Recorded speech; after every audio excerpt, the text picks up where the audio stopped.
So it seems that Games Workshop's trying to create themselves a Warhammer 40k World Cup. So let's take a quick look at their publicity around the big event in the USA, and what exactly they're going to be doing with it.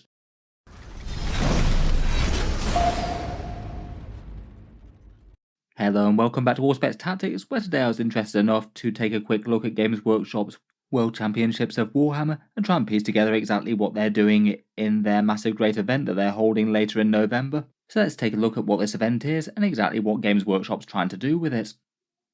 The Building Around Games Workshop's World Championships of Warhammer is sort of supposed to be a global event, taking lots of people who've won tournaments around the world, putting them all together and crowning some champions both amongst nations and people who win the overall events. This one is perhaps a bit of a new idea. They've done somewhat similar things before with, say, the winners of their US Open series, and at one point had an invitational type event, but this one maybe does feel a bit of the next level up, inviting people from around the world to take part, and also actually trying to bill it as a bit of a nation versus nation type competition, where as well as just competing for individual glory, you're also competing for your country as well, and a strong performance in any number of categories could help your country rise up the rankings. The event is maybe a bit of a mix between pure competitive play and a few additions for some softer scores as well. It's perhaps a bit of a confusing system that they're running at the same time over really quite a vast number of games for a standard Warhammer tournament, and it perhaps feels like Games Workshop's trying to actually position themselves a little bit more as actually leading the way with competitive Warhammer, as at the moment outside of individual tournaments that anyone can just go to, maybe the two most interesting things are things like the ITC rankings, the idea being that you attend multiple different events and they have a scoring system that ranks players against each other. You've got the potential to win globally or in your region or for a faction.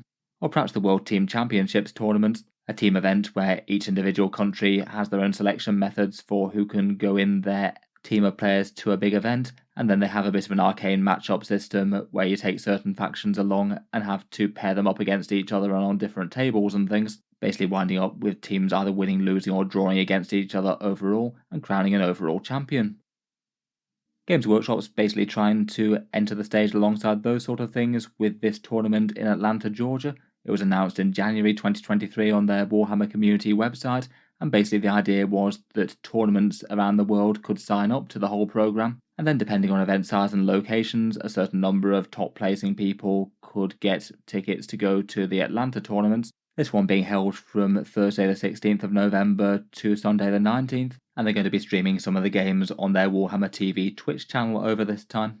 Looks like the grand final for the Warhammer 40k Championships would be on the Sunday the 19th if you wanted to watch that, and they're probably also going to be streaming bits from their grand narrative type event that's happening at the same time. Overall, there'll certainly be quite a lot of interesting and somewhat prestigious Warhammer 40k games happening at the same time there. Alongside Warhammer 40k as well, there's their other major game systems. They've got major championships for Age of Sigmar, Kill Team, and Warhammer Underworlds as well, though it looks like players at the 40k event outnumber all the rest put together.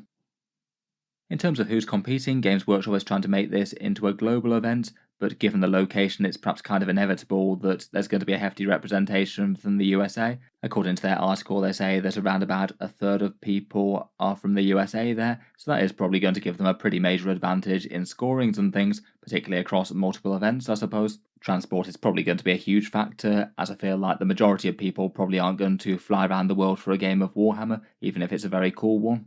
Though you certainly can get people drawn in from big events like the Las Vegas Open or the London Grand Tournament, coming from very far afield. Apparently there's going to be around about 200 players in the Warhammer 40k event, and there's at least some representation from 40 different countries across the globe, which is kind of cool.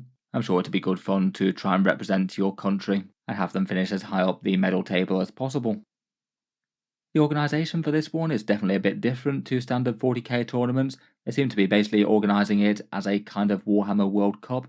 Players are distributed into 8 different groups essentially, and countries are meant to be distributed as evenly as possible so there isn't an overabundance of all the players of one country in one group or something. And then they basically play a mini 5-game tournament over the course of the first 2 days of this grueling 4-day event. The idea is that after that, with 5 games played, barring any draws and things, you should have a 5-0 winner in each one of those pools, and that allows 8 players to progress to basically the knockout championship bracket type stage, played over Saturday and Sunday.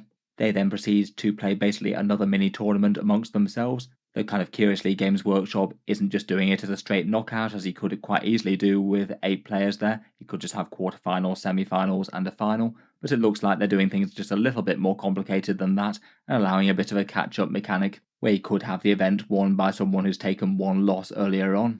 So it looks like the winner of the event would have to play at least 4 games at this stage, and potentially more as well, depending on whether or not they went through the catch-up type process. You could have to play an extra 7 games of Warhammer over the course of the weekend, including one with in theory a midnight finish and an 8 AM start. You would have to have some pretty serious dedication to your model soldiers to be slogging through that. In any case, after all of that's done, the winner gets Best General, and the other players in the rest of the tournament still continue to play another 3 games worth of play, even if they do know that they're not going to be progressing further to actually have a chance of winning. But in those games they can also try and win points for their countries and things, with other categories like the best overall, most victory points, or best performance within your faction. Overall really quite involved though. I haven't seen many 40k tournaments that are quite so serious and dedicated enough that you have to play 5 games to start with, then the winner of the event could be playing all the way up to 12 potentially. For the individual games in this Warhammer World Cup, the missions are apparently being kept secret until the event actually kicks off, and are being chosen from the Leviathan Tournament Companion document, one of the ones that Games Workshop published really quite early into 10th edition with some preset missions and ones that they'd suggest for more competitive play. Looks like they said that basically every single one of the primary missions would come up at some point besides the Sites of Power one. So I guess that means that people will be playing that Servo Skulls mission at one point, which is sometimes a bit controversial. The games are played on Games Workshop standard preset tournament terrain, in maps as you can see on the top here, with ruins and area bases around them, usually done with Perspex terrain, and otherwise has fairly standard rules for 40k tournaments like you might get at more independent events, barring them having produced their own FAQ document that we talked about on the channel the other day, making some big calls on some slightly contentious issues within the game. That's not full 40k official yet or anything, and they even do say that in the event pack, but hopefully Games Workshop will actually make their own version of that at some point to answer the questions for people playing more standard games of 40k and not have any ambiguity as to the rules. Beyond just the actual winner of the event, they do have that medal system and point system for the countries going on, which I must admit again is perhaps surprisingly involved. They've got a whole system of tables for things running in parallel, and players can score points in a whole bunch of different categories, though the system seems to be that each country can only enter each one of these tables once, and they can only do so with one player, and one player can't be used in multiple categories. Basically means that each team's overall performance couldn't massively be too skewed by any one overperformer, and couldn't just be utterly dominated by having multiple entries for every single category. Though I'm sure having massive amounts of players would definitely help, giving you more chance to have at least one player rise high up the rankings on each point, as well as just the best generalship and one for best overall. There's also one for paint score, victory point score, and faction ranking as well. It does mean that the overall country scores and things aren't necessarily just about being the best Warhammer player or anything. Perhaps a bit of an incentive for people to bring some nicely painted armies along and also play some factions that are maybe a bit more non-traditional, then you could have a much better chance to clinch a first, second or third out of the faction rankings. I'm sure there'll be plenty of factions out there where there might only be 3 or less players actually playing for that title. On top of that, they also seem to have medals that appear in some of these categories but not others. Perhaps Games Workshop trying to make the whole thing feel a bit like the Olympics or something, when you can have a look at each country's medal table and see how well they did. Overall seems pretty interesting, always kind of cool way to see Warhammer being taken just from something that's a hobby to most people, but can have people fly around the world to take part in big events, and can also be somewhat of a spectator sport as well. I feel like this first attempt at this maybe does feel like a little bit of a first draft on Games Workshop. I guess it's not really something that they've done before, at least not with these sort of aims in mind. Will be interesting to see whether this is something that goes anywhere and whether they continue to develop and expand it later on in future years. I can't help but think that it's just a little bit rough around the edges at the moment.